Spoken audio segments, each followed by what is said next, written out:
ابتدا اسلام کا زمانہ تھا.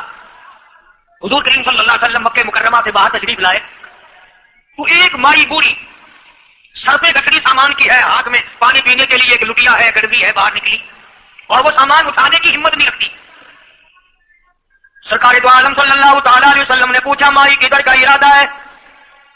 اس نے اتنی بڑی بڑی گالیاں نکالی اور کہنے لگی مکے میں جادوگر آ گیا، میرے گھر میں جادو پھیل گیا، میری نوح مسلمان ہو گئی، میرا بیٹا مسلمان ہو گیا، اس نبی کے جال میں پھنس گیا، میں تو اس کے جادو سے بچ کر اپنے ایمان کو بچانے کے لیے فلانے دیہات میں چلی ہوں.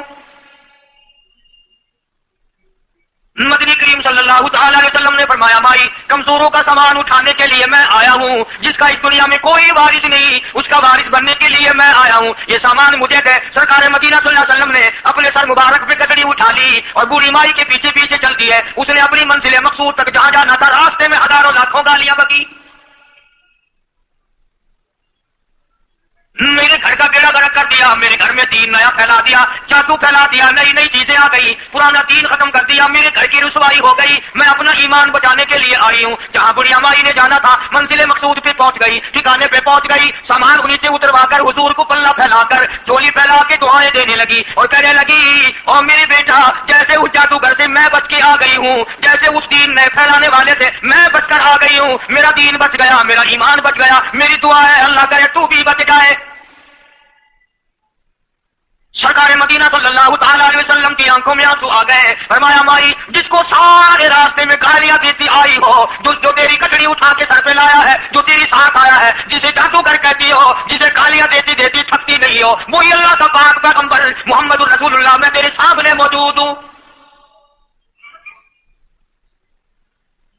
اٹھ کھڑی ہوئی، حضرت کے قدموں پہ گر پڑی اور کہنے لگی انا تو وہ نبی ہے تو میں اشہد ان لا الہ الا اللہ واشہد ان محمد رسول اللہ کلمہ پکار اٹھی.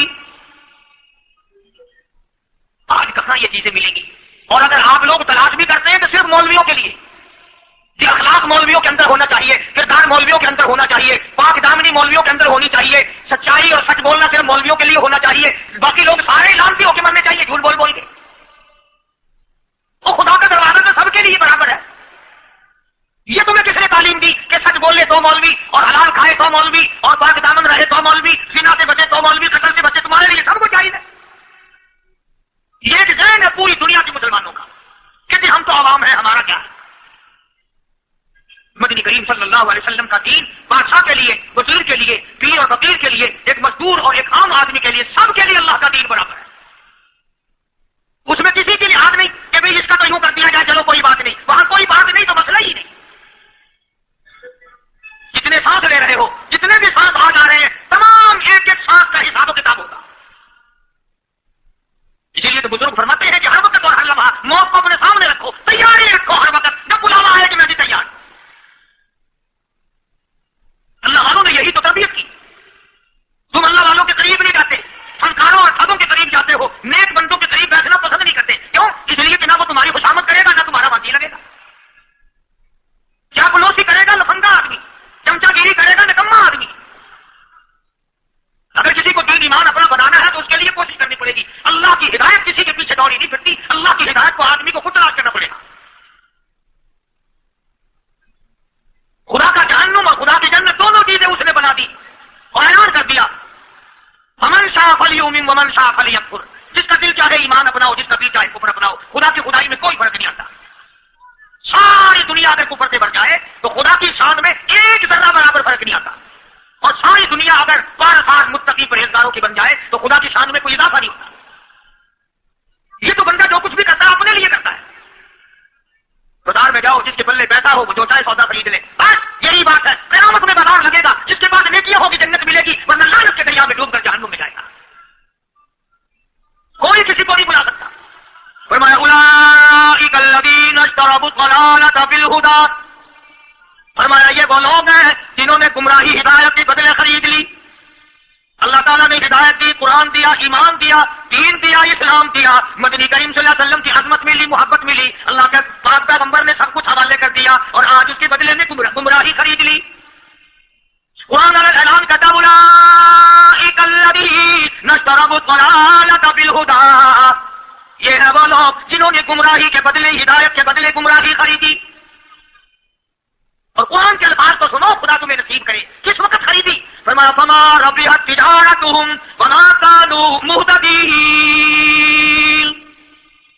ہدایت ملنے کے بعد، مسلمان کے گھر میں پیدا ہونے کے بعد، مسلمان کہلانے کے بعد، ایماندار کہلانے کے بعد اتنی بدعملی، اتنی بدتمیزی، اتنا گناہ کیا کہ مرتے وقت ادھر دم نکلا، ادھر جہنم میں پھینک دیا گیا. صحابی نے عرض کر دیا یا رسول اللہ صلی اللہ تعالی علیہ وسلم، فرمایا عرض کیا قیامت کب آئے گی؟ قیامت کب آئے گی؟ اللہ اللہ اللہ، یہ پوچھنا بھی صحابی کے بس کی بات تھی. اور اللہ کے نبی نے پتا پھر کیا جواب دیا؟ فرمایا قیامت کا جو پوچھ رہے ہو کیا تیاری کر رکھی ہے؟ یعنی یہ نہیں فرمایا کہ فلاں دن فلاں وقت یہ، اور کسی نے پوچھ جو لیا بتا ہاں کالی کملی والے قیامت کب آئے گی؟ فرمایا کیوں، کیا تیاری کر رکھی ہے؟ وہ بھی شاگرد کالی کملی والے کا تھا صلی اللہ علیہ وسلم. پوچھ تو بیٹھا، مرید حضور کا ہے، مقتدی حضور کا ہے، دیدار پیغمبر خدا صلی اللہ علیہ وسلم کا کرتا ہے. فوراً سنبھلا، اس نے پوچھا نا قیامت کب آئے گی؟ اللہ کے نبی نے جلال میں فرمایا کیا تیاری کر رکھی ہے؟ سارے کون سبحان اللہ.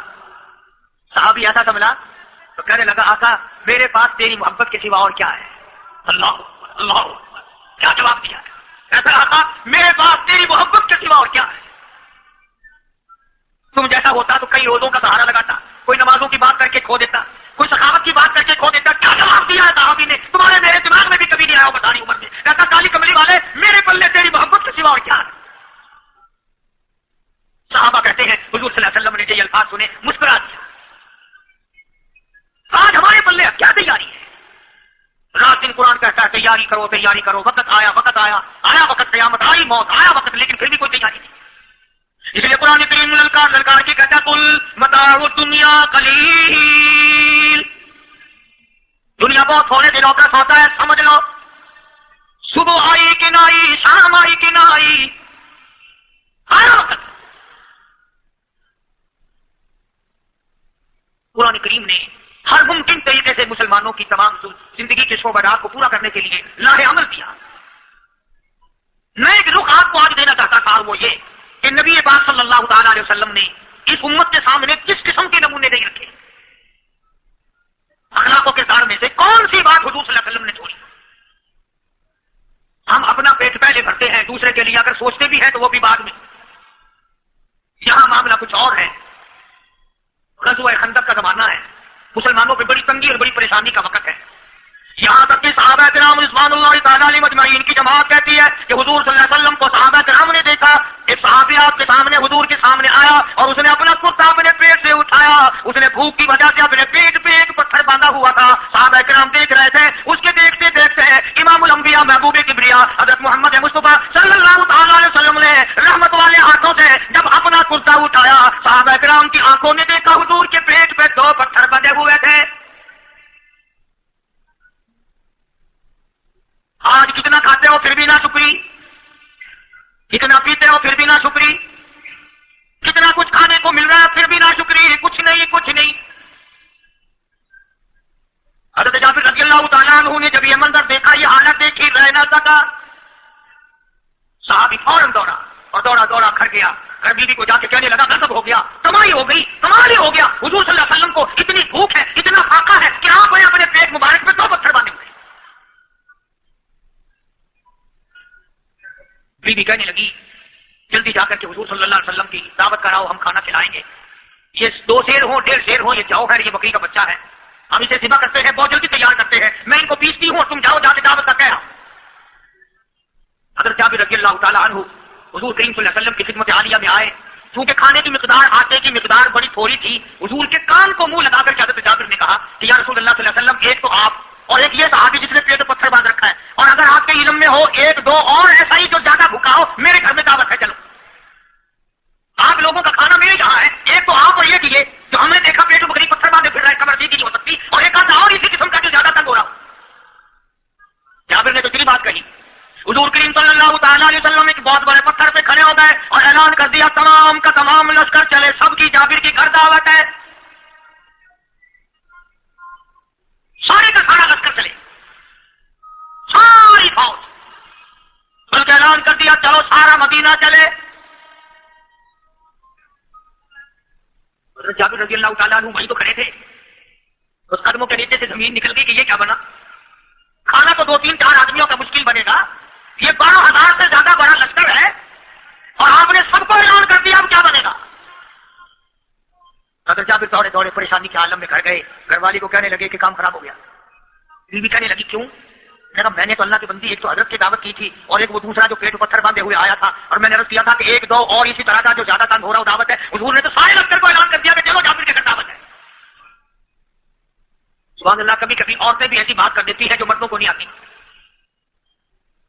اگر وہ اس زمانے میں عورتیں بھی کہاں، اب تو تلی لگانے والی تو ہیں، ماچس لگانے والی، جلتی پہ تیل چھڑکنے والی، تو کوئی مرد